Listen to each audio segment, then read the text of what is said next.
Hello viewers, இன்னைக்கு நம்ம பார்க்க போறது ஒன் பீஸ் எபிசோட் 749 பார்ட் 1.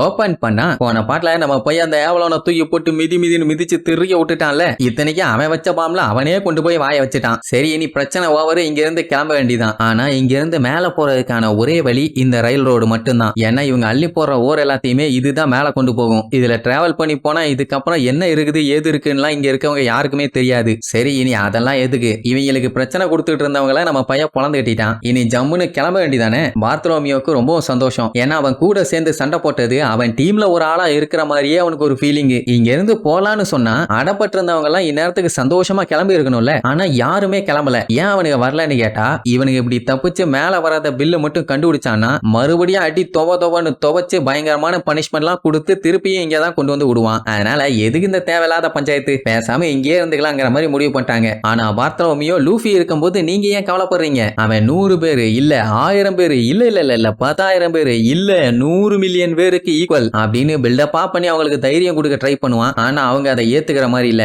ஏன்னா அவன் பில்லோட அட்டாக்ல மாட்டிக்கிட்டு தான் இங்க வந்தான். சோ என்னதான் ஸ்ட்ராங்னு சொன்னாலும் அவனுக்கு ஈக்குவல் இல்ல. ஆல்ரெடி அவன் ஏகப்பட்ட வேற மெட்டல் ஸ்டாச்சுவா மாத்தி நிக்க வச்சிட்டான். இப்ப இவங்களும் போய் மாட்டினாங்கன்னா இவங்களுக்கும் அதே கதிதான். கூடவே அவங்கிட்ட பெசட்டான்னு சொல்லி ஒரு பயங்கரமான எக்ஸிகியூட்டிவ்ஸும் இருக்கான். சோ இப்படி எல்லாம் சொல்லி அவங்க ரொம்ப பயந்த உடனே இதுக்கு மேல என்ன பண்ண முடியும், என்னமோ பண்ணி தொலைங்கன்னு பார்த்ரோமியோ கிளம்புவான். ஆனா அவ விரதா இல்ல. அவ தெளிவா சொல்லிடுவான், நான் லூஃபி கூட போய் சில விஷயத்த பில்லு கிட்ட செட்டில் பண்ண வேண்டி இருக்குதும்பா. ஹோட்டல்ல சாப்பிட்டுட்டு பில்லு குடுக்குற மாதிரியே சொல்றா. இப்ப மேட்டர் என்னன்னா, இவனை இங்கே இருந்து இப்படியே வேலை பார்த்துட்டு இருந்தானுங்கன்னா லைஃப் லாங் இப்படியே வேலை பார்த்து சாக வேண்டியதான். இவங்க எதுவுமே பண்ணலன்னா அதுதான் நடக்கும். அதுக்கு பேசாம வெளியில எஸ்கேப் ஆக ட்ரை பண்ணி செத்து போயிடலாமே. அப்படி ஏதாச்சும் பண்ணி ஒருவேளை ஒர்க் அவுட் ஆச்சுன்னா இந்த ஐலாண்டை விட்டு தப்பிச்சு இவங்களுக்கு ஒரு பெட்டரான வாழ்க்கை கிடைக்கும்ல. அதனால உங்க தைரியத்தை வெளியில கொண்டு வாங்க, உங்களால முடியும் ஓஹோன்னு சொல்லி நல்லா உசுப்பேத்தி விடுவா. அவனுக்கும் கொஞ்சம் கொஞ்சமா வெறியேறும். நீங்க எல்லாம் பைரட்ஸா இருந்தவங்க தானே, உங்களால முடியாதா என்ன அப்படின்னு சொன்ன உடனே முடியும் நாங்க வர்றோம் கேட்கல சத்தமா முடியும் நாங்க வருவோம்னு சொல்லி காட்டு கத்துவானுங்க. அப்புறம் என்னடா வெட்டித்தனமா பேசிட்டு இருக்கீங்க,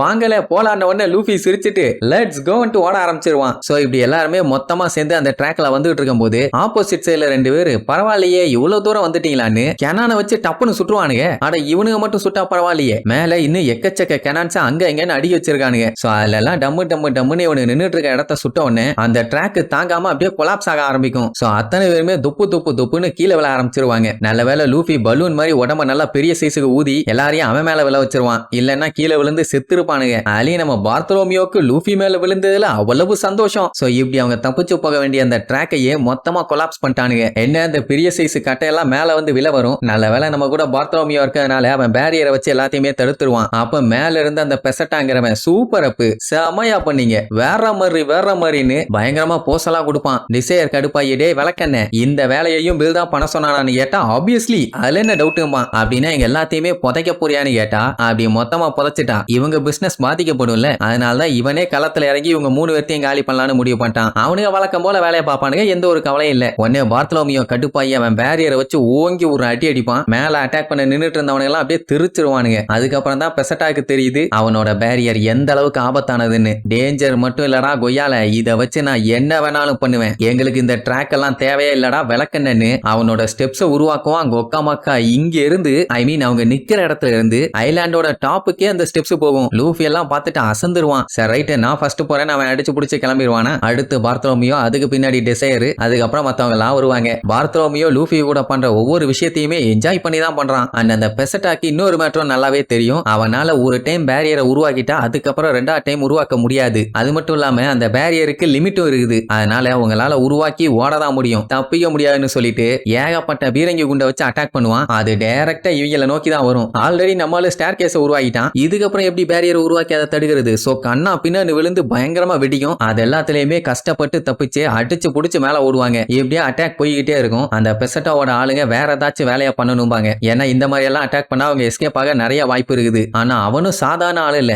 இது அவனோட பிளான் ஏ, இன்னும் பிளான் பி, சின்னு ஏகப்பட்ட ஐடியா வச்சிருக்கானாமா. அதனால போகட்டும் ஒன்னும் கவலை இல்லாமா. அதே நேரம் அவங்களால ஒரு லிமிட்டுக்கு மேல அவங்கள அட்டாக் பண்ண முடியல. அவங்களுமே சேஃப்டியா ஆல்மோஸ்ட் மேல வந்து சேர்ந்தாச்சு. ஆனா அந்த ஸ்டெப்ஸோட எண்டுல ஒரு பெரிய கூட்டமே அட்டாக் பண்ண ரெடியா நின்னுட்டு இருக்கானுங்க. அதுவும் லாவாவை யூஸ் பண்ணி அட்டாக் பண்ணுவானுங்க. இதை தடுக்கிறதுக்கு அங்க யாராலையும் முடியாது. அந்த டைம் திடீர்னு நம்ம எல்லாம் அங்க இருக்க ஒரு ஆளோட ஷாம்பிள்ஸ் பண்ணுவான். உடனே கின் அங்க டெலிபோர்ட் ஆகி அவனோட கத்திய வச்சு அந்த நெருப்பை ஒரு வெட்டு அப்படியே ரெண்டா பொளந்துரும். அவனாலதான் நெருப்பை கட் பண்ண முடியுமே. என்னடான்னு பார்த்தா நம்ம பயலுக அடிச்சு புடிச்சு அப்படியே தீவு கிட்ட வந்துட்டாங்க. என்ன அந்த டிசைர் வளைச்சு வளைச்சு அட்டாக் பண்ணதுல லாக்கு கொஞ்சம் அடிபட்டுச்சு போல. கஷ்டப்பட்டு தான் நம்ம பையல காப்பாத்தி இருப்பான். ஒரு டைம் தான் நம்ம பையன் வாய்ப்பு கொடுப்பான். அடுத்த டைம் எல்லாம் அட்டாக் பண்ண முடியுமா? எல்லாத்தையுமே அடிச்சு திருக்க விடுவான். அத்தனை பேருமே சேஃப்டியா ஒரு வழியா வெளியே வந்துருவாங்க. சோ பிரச்சனை ஓவர்னு பார்த்தா இன்னும் இல்ல. ஏன்னா அந்த பெஸ்டா இருக்கானே வெளியில தான் வந்துட்டீங்க, அதுக்காண்டி ஜெயிச்சிட்டீங்கன்னு இல்ல. உங்க யாரையும் இங்க இருந்து நான் மூவ் பண்ண விடவே மாட்டேன்பா. என்ன அப்படி சொல்றான்னு பார்த்தா டிசைர் இருக்கால, அவளோட ஃப்ரெண்ட்ஸ் எல்லாத்தையுமே அங்க கட்டி தொங்க விட்டுட்டான். ஏதாச்சும் எசக புசகா பண்ணாங்கன்னா அவங்க எல்லாத்தையுமே கொன்றுவானாமா. சண்டை எதுவும் போடாம ஒழுக்கமா வந்துட்டாங்கன்னா விட்டுருவான், இல்லன்னா கொன்றுவேன்னு மிரட்டுவான். கடைசியில இவனும் பழைய பட வில்ல மாதிரியே பண்ண ஆரம்பிச்சிட்டானே. உடனே அவ பச்சை பச்சையா திட்டுவா, நீ ரொம்ப மோசம்டா அப்படி இப்படின்னு. நான் மோசம் இல்ல இன்கிரெடிபிள்னு வளைச்சு வளைச்சு போஸ்ட் கொடுத்துட்டு இருப்பான். அப்ப திடீர்னு பார்த்தா தொங்கிட்டு இருந்த 3 பேரும் நேரா நம்ம பாத்லோமியோ மேல வந்து விழுவாங்க. யாரு பார்த்த வேலைன்னு பார்த்தா நம்ம ஜோரோ. அவன் வந்து சும்மா கெத்தா அப்படியே டெரரா ஒரு லுக்க விடுவான். அந்த லுக்க பார்த்துட்டே பெசட்டா போய் அப்படியே நடுநடுங்கி போயிருவான். சரி ரைட், இப்ப நம்ம மொத்த டீமுமே தீவுக்கு வந்து சேர்ந்துட்டாங்க.